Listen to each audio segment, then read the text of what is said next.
우리 지금 어린이부의 신혜범 학생이 여러분 되게 밝은 빛으로 쳐다보지만 엄청 긴장하고 있습니다. 오늘 지금 사무엘상 17장 40절, 45절 두 절 읽기 위해서 어제 잠을 못 잤죠? 우리 너무 째려보지 마시고 하나님 주시는 말씀을 받는 마음으로 우리 예범이의 성경 읽기를 대표해서 듣도록 하겠습니다.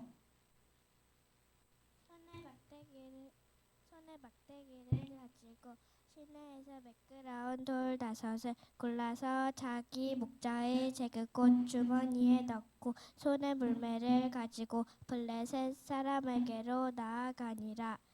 다윗이 블레셋 사람에게 이르되 너는 칼과 창과 단창으로 내게 나아오거니와 나는 만군의 여호와의 이름 곧 내가 모욕하는 이스라엘 군대의 하나님의 이름으로 내게 나아가노라. 아멘. 감사합니다, 예범이. 예, 감사합니다. 네, 자리에 돌아가서 마음껏 쉬어도 됩니다. 우리 예범이가 사무엘상 17장 40절, 45절 두 절 읽었지만 오늘 사무엘상 17장 전체를 조금 생각해 보려고 합니다. 아마 우리 다음 세대들도 그렇고 우리 어른 세대들도 사무엘상 17장은 구약에서 너무 유명한 본문이라서 아마 다 아실 것 같아요. 목동 다윗이 거인 누구를 물리친 이야기입니까? 골리앗을 물리친 얘기입니다. 오늘 설교 제목이 혹시 여러분 주보에 뭐라고 되어 있습니까? 내가 왕이 될 상인가? 우리 옆에 분에게 한번 인사했으면 좋겠습니다. 내가 왕이 될 상인가? 여러분 표정이 말을 놓고 그래. 여기서 내가는 누구를 말하고 있습니까? 소년 다윗, 목동 다윗을 말하고 있습니다. 오늘 제목은 10여 년 전에 개봉된 한국 영화 관상에서 히트된 명대사입니다. 오늘 본문에 다윗이 설교를 듣고 있는 여러분에게 다가와서 내가 왕이 될 상인가 이렇게 묻는다면 여러분 뭐라고 답하시겠습니까? 그래, 넌 왕이 될 상이야. 이렇게 답하셔야 되겠죠. 우리가 잘 아는 것처럼 사무엘상 17장의 소년 다윗은 진짜 이스라엘 왕이 되었습니다. 오늘 남은 시간 다윗이 왕이 될 상이라고 말할 수 있는 몇 가지 이유들을 여러분과 좀 생각해 보려고 합니다. 혹시 왕이 될 상이라는 표현에 우리 어르신들은 너무 시험 들지 마시기 바랍니다. 담임 목사님도 관상을 믿나? 그건 아니겠죠? 다윗이 왕이 될 만한 자질을 어린 시절부터 갖고 있었다는 것을 오늘 이 사무엘상 17장에서 발견할 수 있습니다. 여러분 오늘 본문이 들어있는 사무엘상 17장은 어떤 배경에서 나오는 이야기입니까? 어느 나라가 전쟁을 하고 있습니까? 이건 좀 잘 모르시네요. 이스라엘과 블레셋이 전쟁을 하려고 만난 상태입니다. 이 블레셋이 팔레스타인이라는 단어로 바뀌었죠, 그죠? 그런데 이스라엘과 블레셋이 전면전을 벌이지 않고 대표 선수를 한 명씩 선발해서 붙자 이런 제안을 블레셋에서 제안하고 있습니다. 사무엘상 17장 23절을 보면 블레셋의 싸움을 도두는 가드 사람 골리앗이라는 표현이 나옵니다. 그리고 이 오늘 사무엘상 17장 4절에 보면 그의 이름은 골리앗이요 가드 사람이라 그의 키는 혹시 얼마쯤 될까요? 6규빗 한 뼘. 우리 다음 세대 학생들 6규빗이면 한 뼘이 어느 정도 되죠? 한 규빗이 얼마입니까? 한 45cm. 6규빗만 해도 2m 70cm, 한 뼘을 20cm만 잡아도 골리앗이 키가 얼마입니까? 2m 90cm 정도 됩니다. 완전 뻥이다. 여러분 실제로 이 거인족입니다. 거인족. NBA에서 제일 키 큰 선수가 아마 한 2m 30이 안 되는 걸로 알고 있는데요. 그 선수보다 60에서 70cm가 더 큰 거인입니다. 사랑하는 사랑가족 여러분, 오늘 본문에서 내가 왕이 될 상인가 이렇게 다윗이 물었을 때 여러분 뭐라고 답하신다고요? 생각해 봐야 됩니까? 그래, 넌 왕이 될 상이야. 이렇게 말할 수 있습니다. 왜냐하면 실제로 왕이 되었거든요. 그렇게 말할 수 있는 이유가 여러분 뭐라고 생각하십니까? 다윗이 싸움을 잘해서 그런 것일까요? 아니면 다윗이 집안이 좋고 요즘 흔히 말하는 스펙이 좋아서 그런 것입니까?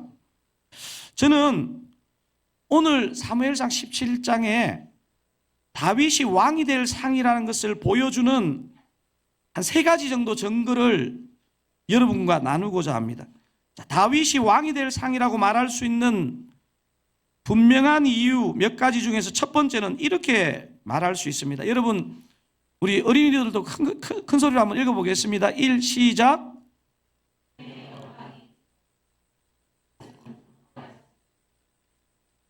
다윗이 어떻게 했다고요?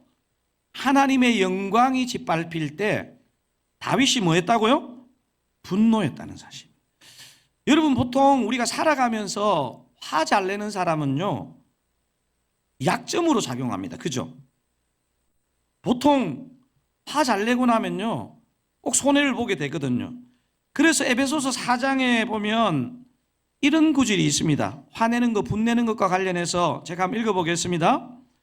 분을 내어도 죄를 짓지 말며 해가 지도록 분을 품지 말고 누구에게 틈을 주지 말라? 마귀에게 틈을 주지 말라. 여러분 해가 지고 나면 마귀가 틈 탄답니다. 분을 내지 말라는 소리입니까? 아니면 분을 내도 된다는 소리입니까? 여러분 사실 26절을 가만히 보면요 분노의 문제를 사람들이 피할 수 없다는 전제가 들어있는 그런 표현입니다. 분은 피할 수 없는 문제이기는 하지만 분을 내는 것 때문에 죄 짓지 말라는 것입니다. 그리고 분내는 문제로 마귀에게 틈을 주지 말라는 말입니다. 분으로 인해 죄를 짓지 않고 마귀에게 틈을 주지 않기 위해서 언제까지 분을 풀라고요? 해가 지도록. 그렇게 분을 계속 갖고 있으면 안 된다는 것입니다. 예배 오시기 전에 혹시 오늘 인생 4컷 찍는 것 때문에 오시기 전에 싸우신 분, 인생 4컷 찍으시면서 분을 다 푸시고 저녁을 맞이하시기 바랍니다. 죄를 짓지 않고 마귀에게 틈을 주지 않기 위해서 해가 지도록 분을 품지 말라는 것이 분과 관련한 중요한 하나의 지침이라면요 여러분 성경에서 굉장히 중요하게 보는 다윗이 왕이 될 상이라고 얘기할 만한 중요한 이유가 뭐냐면요 하나님의 영광이 손상받는 것을 다윗은 못 참았습니다. 소년 다윗이 왕이 될 상인 1차적인 요인은요 거인 골리앗을 잘 물리친 데 있지 않습니다. 하나님의 영광이 손상되는 것을 보고 못 참습니다. 여러분 사무엘상 17장 26절을 이런 맥락에서 같이 한번 읽어보면 좋겠습니다. 26절 같이 한번 읽어볼게요.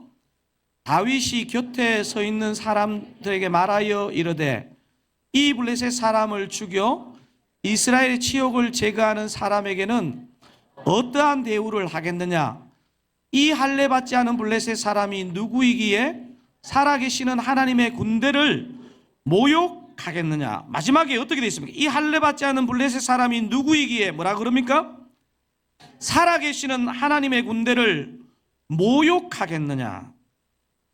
여러분 다윗이요 분명히 왕이 될 상이라는 것을 볼 수 있는 게요 하나님보다 더 화내는 것 같습니다.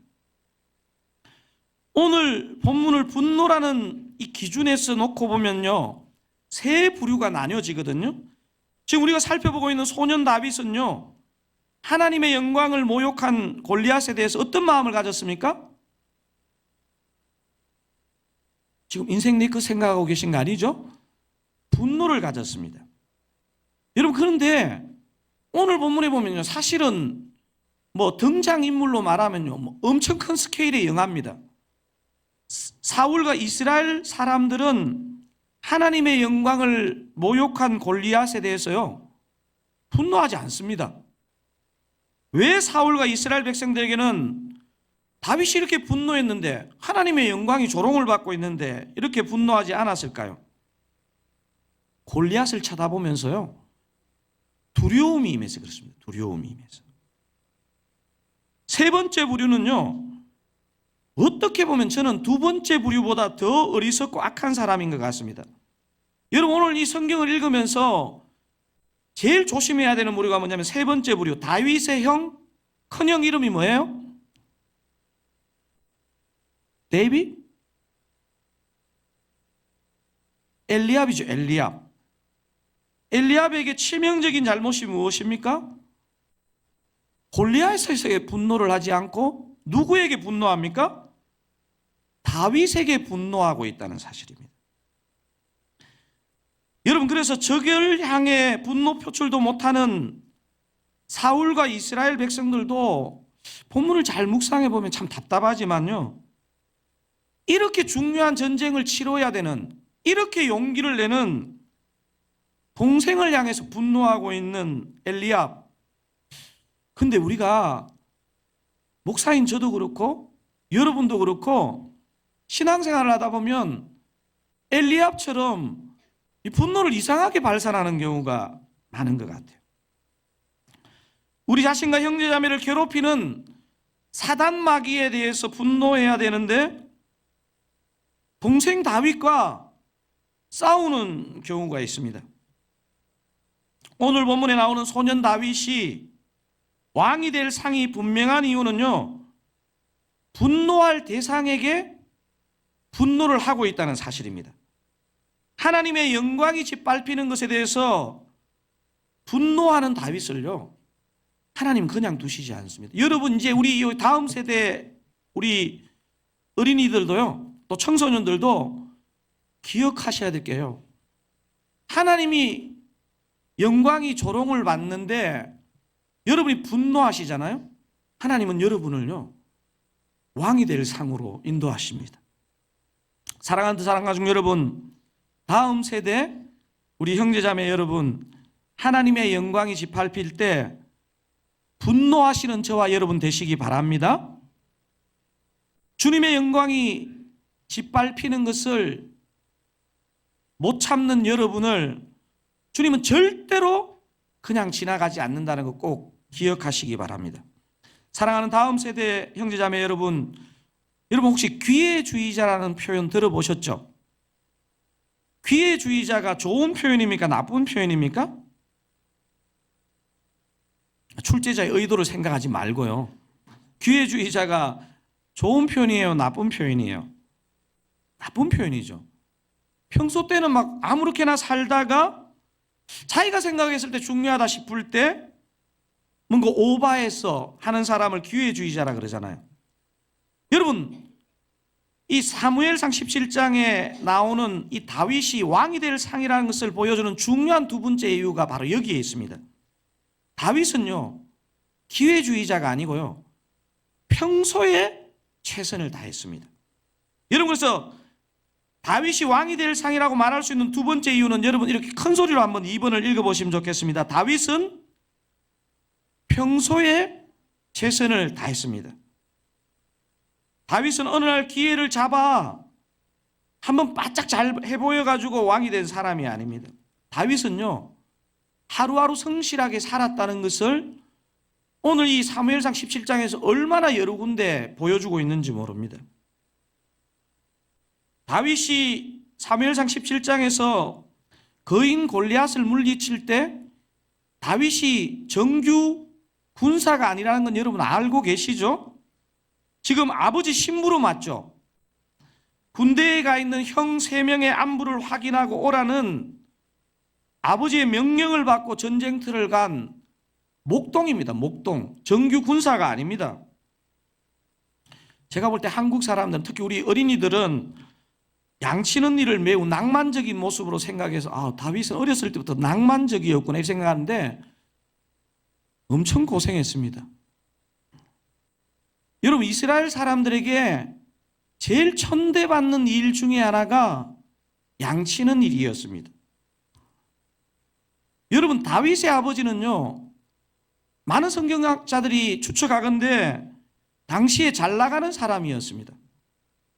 다윗에게 형이 7명 있었는데 형 7에게는 양치는 일을 시키지 않고 이 막내 다윗에게만 양치는 일을 시키는 것을 보면요, 다윗이 아마 아버지와 형들에게 상처를 받은 것으로 치면 엄청 상처를 받았을 것 같아요. 다윗은 당시에 사람들이 7형들이 다 끄려하는, 괜찮습니다, 양 지키는 목동 일에서 최선을 다했습니다. 여러분, 성경을 읽어보면 참 재밌는 게요, 제가 어제도 이 성경 묵상 본문 있는 그대로를 묵상하면서 사무엘상 17장을 기록하는 이 기록자가 다윗이 뭐 전쟁 이기고 막 이런 기술을 쓰고 이런 것도 기록하고 있지만요, 자기가 양치는 일을 어떻게 하고 아버지 심부름을 갖는지에 대해서 성경이 꽤 섬세하게 기록하고 있다는 겁니다. 제가 사무엘상 17장 20절을 한번 읽어보겠습니다. 다윗이 아침에 일찍이 일어나서, 여러분 그 다음 부분 큰 글씨는 같이 한번 읽어볼까요? 양을 지키는 자에게 맡기고. 자, 잠깐만, 어떻게 되겠습니까? 다윗이 아침에 일찍 일어나서 어떻게 했다고요? 양을 지키는 자에게 맡기고. 여러분, 왜 저걸 기록했을까요? 다윗은요, 기회주의자가 아니라는 거예요. 형들이 하기 싫어하는 일이지만 자기에게 맡겨졌고, 이 중요한 심부름을 가는데 이 기록자가 이거 생략해도 되잖아요. 그런데 자기가 못 지키면 다른 사람을 세워서라도 지켜야 되는 것을 얘기하는 겁니다. 양을 지키는 자에게 맡기고, 이걸 우리 청소년 청년들 이걸 전문 용어로 뭐라 그러죠? 땜빵이라 그러죠. 유노 땜빵? 혹시 더 적합한 단어가 있어? 그죠? 아무리 생각해도 저 땜빵 말고는 생각이 잘 안 나더라고요. 아버지의 심부름도 중요하지만 다윗은 평소 자신의 일에 얼마나 성실했나. 여러분, 특별히 우리 다음 세대 우리 형제자매들은 이거 잘 기억하세요.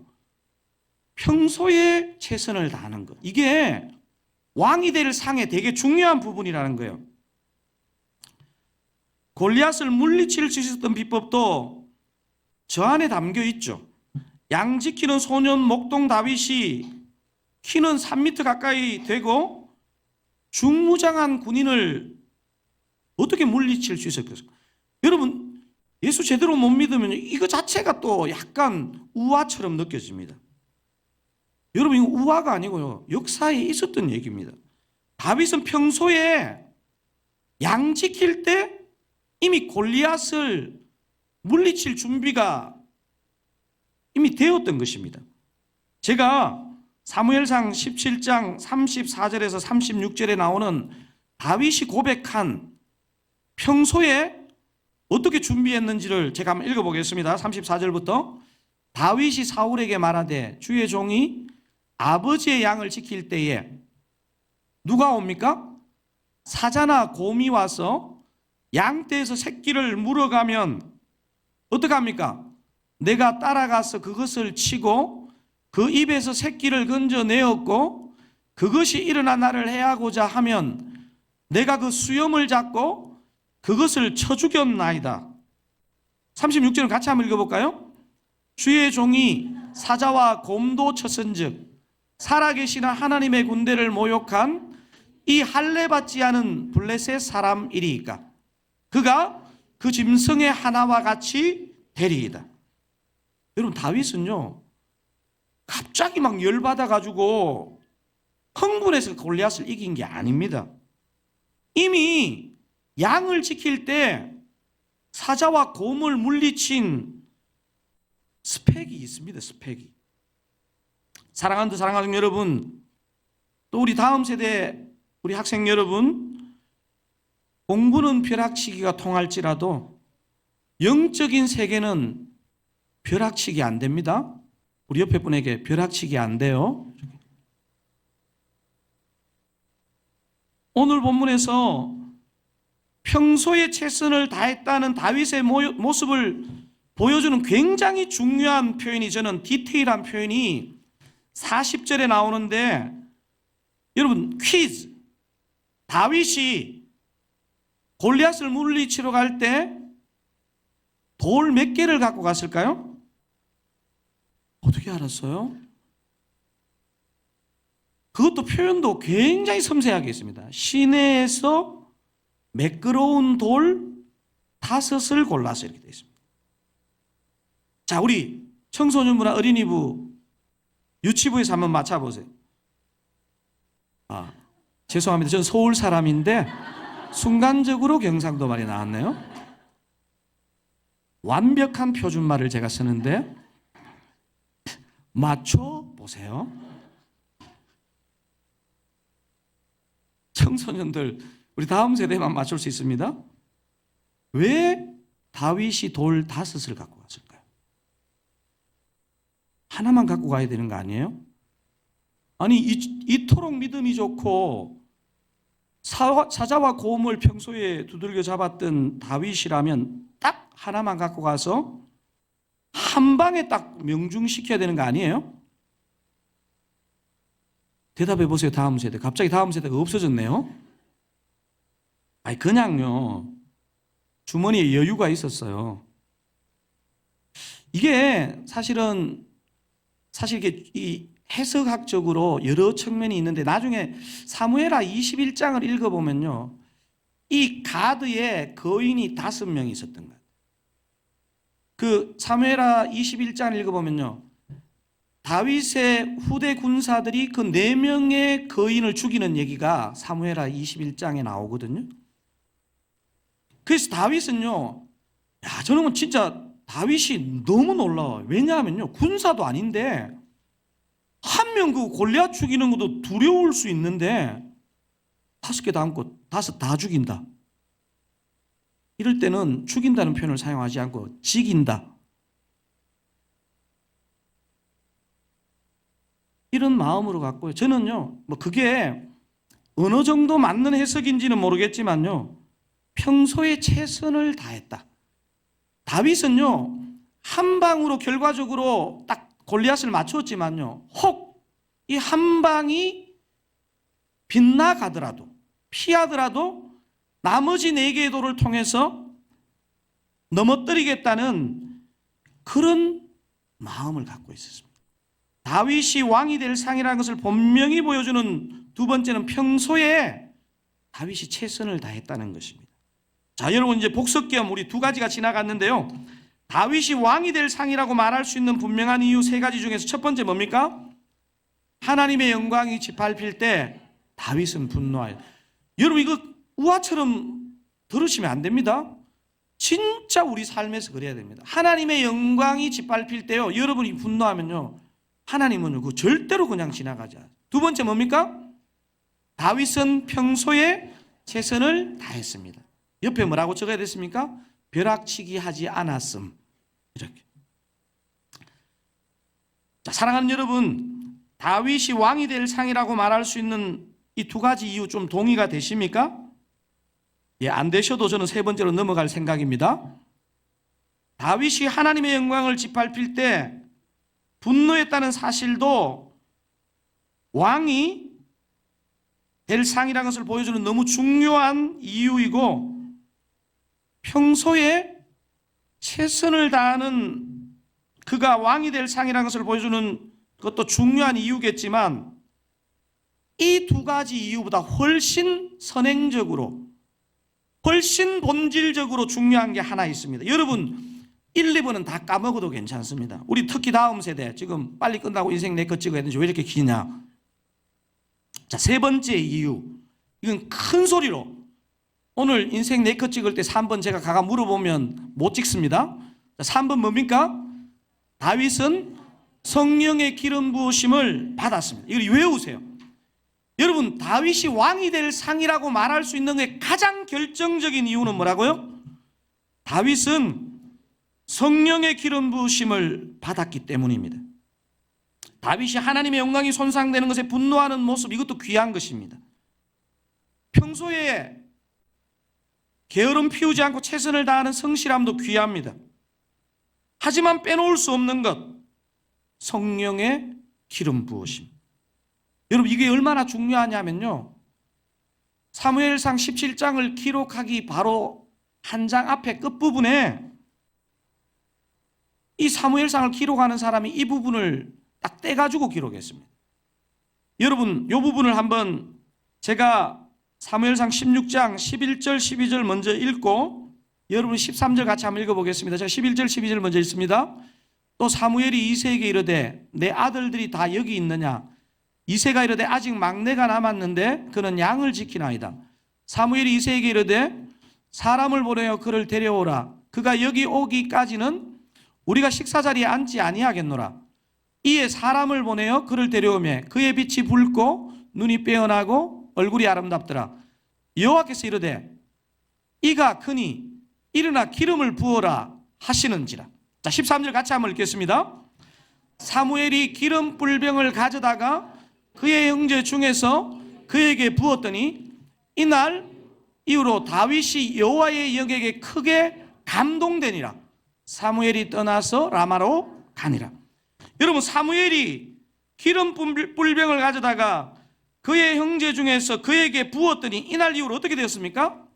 다윗이 여호와의 영에게 크게 감동되니라. 아멘. 여러분, 사실 제가 영화의 대사를 땄지만 우리 시대는 왕이 없지요. 하지만 우리 시대, 우리도 다윗처럼 왕 같은 이런 정말 특권을 가지고 살아갈 수 있다는 것입니다.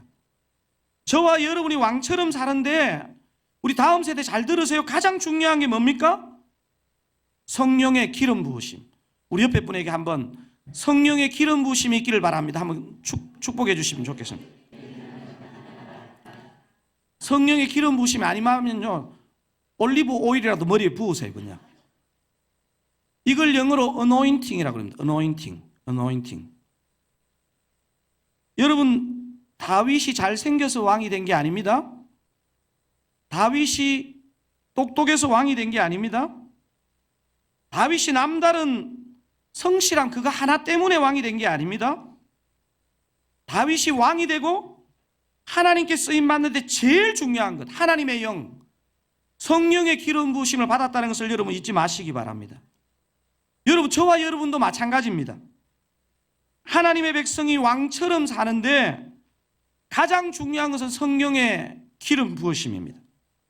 오늘 이 자리에 모이신 그 사랑 시니어 우리 어르신부터 영유아부 우리 아이들까지 모든 그 사랑 가족 여러분, 저와 여러분이 왕처럼 살아가는데 제일 중요한 것이 무엇입니까? 주저없이 딱 나와야 되지 않습니까? 성령의 기름 부으심입니다. 여러분, 한번 다시 해보시기 바랍니다. 성령의 기름 부으심이 가장 중요합니다. 여러분, 재능이 좀 부족해도 괜찮습니다. 능력이 좀 부족해도 괜찮습니다. 여러분, 우리가 진짜 왕처럼 사는데 빠져서는 안 되는 거, 바로 이 성령의 기름 부으심입니다. 여러분, 저는요, 저에게 목회에 있어서 가장 중요한 게 뭐냐고 누군가 물으신다면요, 저의 성실함, 저의 여러 가지 노력도 필요하지만요, 성령의 기름 부으심입니다. 모든 성도님들, 아니 모든 다음 세대 어린 우리 형제자매들에게도 여러분에게 가장 중요한 것은 성령의 기름 부으심인 줄 믿으시기 바랍니다. 제가 최근에 구림대하는 형제를 한번 만났는데요, 이 형제가 얼굴이 너무 환한 거예요. 군대를 가는데. 보통 면제받는 걸 기뻐하는 거 아니에요?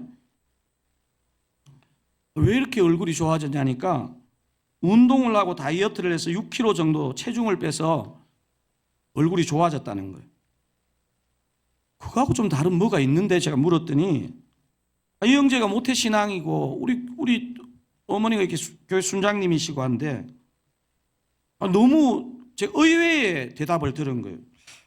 목사님, 저는 늘 어머니 따라서 그냥 교회 다니고 막 청년부도 그냥 막 그렇게 막 주일학교 청년부 이렇게 나가고 했는데 진짜 하나님을 만난다는 게 좀 뭔지 몰랐는데 청년부 기도 특강 듣다가 주님을 만났다는 거예요. 그리고 늘 수동적으로 그냥 따라서 그냥 뭐 이렇게 기도하면 눈 감고 있고 이러다가 자기가 주님을 만나는 게 뭔지 안다는데요. 그 이야기를 듣는데 그날 하루 종일 제가 행복하고 좋았습니다. 여러분, 이게 성령의 기름 부으심을 경험한 것입니다. 여러분, 군대 가는 게 뭐가 기쁘겠어요? 여러분, 가시고 싶으세요? 근데 얼굴이 정말 환하더라고요. 사랑하는 다음 세대 형제자매 여러분, 사랑하는 사랑가족 여러분, 성령의 기름 부으심으로, 성령의 충만한 임재로 뜨겁게 주님을 만나시고 왕이 되시기를 주님의 이름으로 축원드립니다. 제가 우리 다음 세대들이 잘 아는 곡으로 설교 찬양을 하고 싶었는데 이상하게 묘하게 우리 다음 세대들은 거의 잘 모를 것 같은데 이 찬양을 부르고 싶더라고요. 그래서 우리 다음 세대들은 이 찬양 부를 때 처음에는 너무 큰 소리로 따라하면 안 돼요. 잘 모르는데 따라하면 난장판 되거든요. 그래서 첫 번째 부를 때는 우리 어른들 부르는 걸 잘 들으시고요. 여러분 한번 생각해 보시면 제가 왜 이 찬양을 부르고 싶으냐 하면요, 제 가사를 한번 불러드릴게요. 이 주 예수 나의 당신이라는 곡인데요. 제가 어제 이제 사실 좀 늦게까지 설교를 준비하고 이 찬양을 부르는데요. 이 성령의 기름 부으심이 이거구나 하는 생각이 드는 거예요. 빛이 없어도 환하게 다가오시는 주 예수 나의 당신이요, 음성이 없어도 똑똑히 들려주시는 주 예수 나의 당신이요. 제 2절 가사가 더 은혜가 되었습니다. 나는 없어도 당신이 곁에 계시면 나는 언제나 있습니다. 나는 있어도 당신이 곁에 없으면 나는 언제나 없습니다. 여러분, 오늘 그냥 말씀 다 까먹어도 되고요. 그냥 오늘 제일 중요한 게 어차피 인생 내 것이기 때문에. 근데요, 이 가사가 너무 우리 다음 세대들하고 하고 싶은 거예요. 나는 없어도 당신이 곁에 계시면 나는 언제나 있습니다. 나는 있어도 당신이 곁에 없으면 나는 언제나 없습니다. 우리 아마 다음 세대들이 어른 세대들만큼 이 부담이 많은 시대를 살고 있는 것 같아요. 여러분, 열심히 공부하고 착하게 살고 이런 거 저런 거 준비하는 거 중요한데요, 오늘 이 가사가 여러분 마음에 진짜 임하면 좋겠습니다. 나는 없어도 당신이 곁에 계시면 나는 언제나 있습니다. 나는 있어도 당신이 곁에 없으면 나는 언제나 없습니다. 오늘 이 찬양 하실 때 우리 두 사랑의 모든 세대에, 모든 영혼의 심령에 성령의 기름 부으심이 있기를 주님의 이름으로 축원드립니다. 우리 찬양하시겠습니다. 빛이 없어도 환하게 다가오시는